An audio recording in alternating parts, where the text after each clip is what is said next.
Skeleton Crew might just be one of the best Disney Plus original shows in a long time. This is where the fun begins.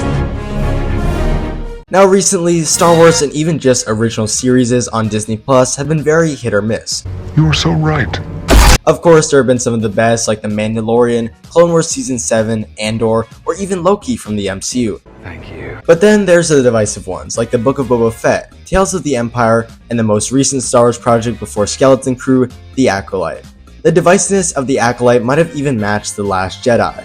What? I personally didn't enjoy The Acolyte that much. I just couldn't get connected with the story or characters, found the episodes to be boring, and it really just changed so much lore critical to the Star Wars universe. And sadly, this was probably a huge reason why I didn't even really seem to care about Skeleton Crew.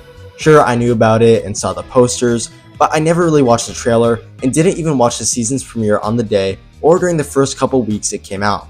But I do still love Star Wars. And so finally, after seeing the high Rotten Tomatoes score and a ton of great reviews on YouTube, I knew I had to check it out. And well, I'm just so glad I did, because this is exactly the type of Star Wars I want to see on Disney+.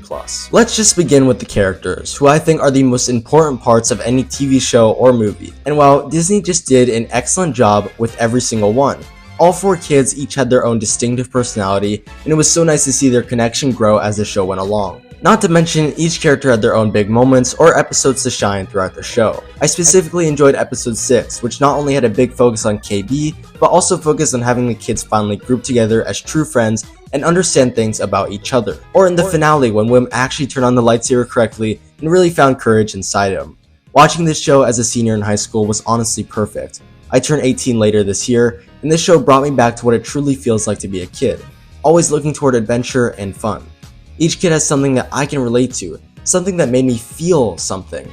The goosebumps I got from that final scene where Wim looks out into the distance at the New Republic's X-Wings was truly special. But let's move past our main four and go to Jod Nana Wood, aka Captain Silvo, aka Crimson Jack, aka Das Denton, aka whatever other name he's got in the show.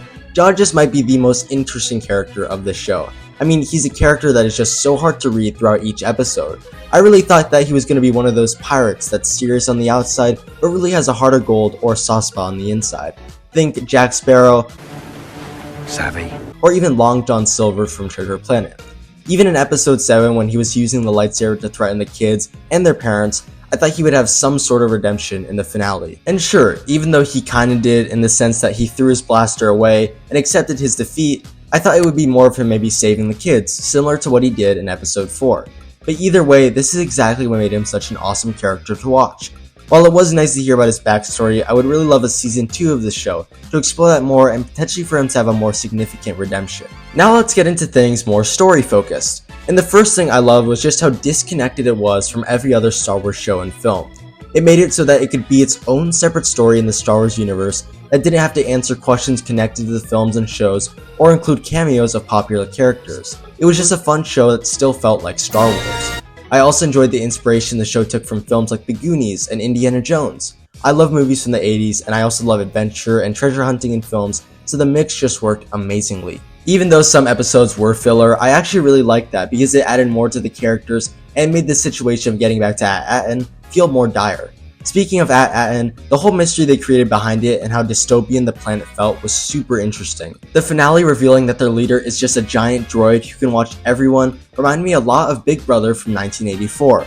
This is just another reason why the show could have a great season 2. Even though the main story was definitely wrapped up by the end of the finale, there's still so much that can be delved into about the background of At-Aten, what changes with At-Aten after the barrier's been removed, and just about Jod and the kids' characters in general. Overall though, I really just enjoyed this show. It's exactly what Star Wars needed right now. A fun, low-stakes show for all ages to watch. My biggest hope is that Star Wars can continue on this path and leave the more high-stakes stories to films on the big screen. Well everyone, thank you all so much for watching my review of Skeleton Crew. I'm super excited for what's to come with Star Wars and other shows and films for 2025 and beyond. Anyways, thank you again, and we'll see you in the next one.